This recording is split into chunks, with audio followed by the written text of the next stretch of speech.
बच्चा लोग 5वां नंबर क्वेश्चन कहता है हमसे टर्म ऑफ द एपी 3, 15, 27, 39। इसका मतलब एपी का कौन सा टर्म, एपी का कौन सा टर्म होगा विल बी 120 मोर देन 120 ज्यादा होगा किससे, इट्स 21st टर्म, इसके 21वें टर्म से 120 ज्यादा कौन सा टर्म होगा, वही टर्म हम लोग को निकालना है। तो अब सबसे पहले आप क्या करेंगे, आप देखेंगे कि आपको फर्स्ट टर्म क्या दिया हुआ है।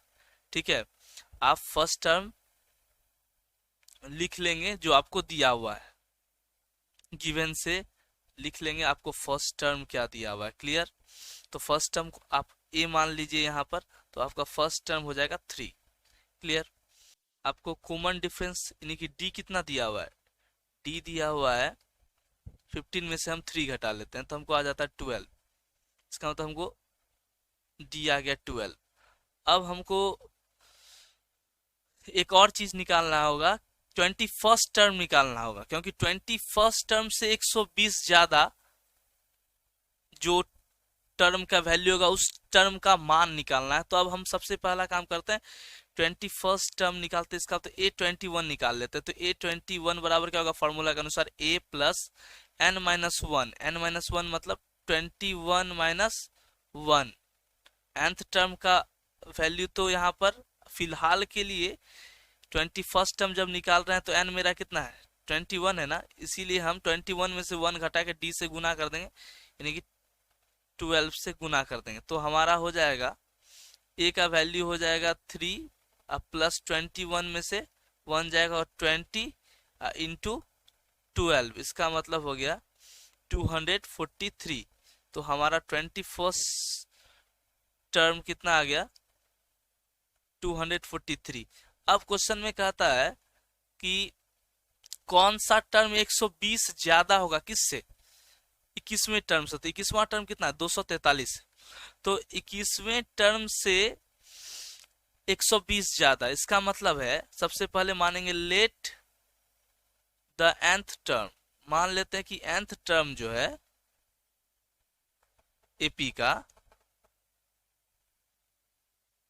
nth टर्म जो है एपी का 120 ज्यादा है क्या किससे, ये 120 मोर देन किससे ज्यादा है, आपको या तो बोले 243 बोले या तो फिर बोले 21st टर्म, बात बराबर है। 21st टर्म का वैल्यू ही 243 है। तो मान ली कि nth टर्म जो है एपी का 120 ज्यादा है किससे 21st टर्म, इसका मतलब मेरा nth टर्म का वैल्यू क्या हो जाएगा, इसके अनुसार nth टर्म का वैल्यू हो जाएगा मेरा 243 प्लस 120, ये समझ रहे हैं, ये हो जाएगा nth टर्म का वैल्यू इस सवाल के अनुसार। क्लियर, अब आपको जानते हैं nth टर्म का फॉर्मूला होता है a plus n minus one into D. अब एक बात बताइए हमको नूनू कि 120 प्लस 243 मिलकर के कितना होगा 363। क्लियर, अब ए का वैल्यू 3 ऑलरेडी आपको दे करके रखा है, ठीक है, प्लस n का तो वैल्यू आपको निकालना ही है, उसके साथ हम लोग कुछ नहीं कर सकते हैं। हाँ, d का वैल्यू हमको मालूम है 12, क्या है ना मालूम, और इक्वल्स टू हो गया 363। तो इधर का 3 उधर जाके घट जाएगा 363 में से, तो उधर हो जाएगा आपका 360, ठीक है, और इधर बच जाएगा आपको n माइनस वन इंटू 12। ठीक, अब देखिए n माइनस वन इधर रहने देते हैं, 12 को उधर भेज देंगे,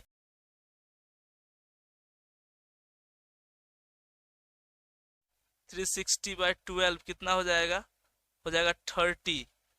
ठीक है, इसका मतलब हो गया कि n माइनस वन बराबर यदि 30 है तो फिर n बराबर क्या होगा आप बताइए, 30 प्लस 1 31 ही होगा। इसका मतलब है कि n का वैल्यू कितना होगा 31, और यही हमारा आंसर होगा। इसका मतलब है 31वां टर्म जो है 120 ज्यादा है किससे 21वें टर्म से। क्लियर।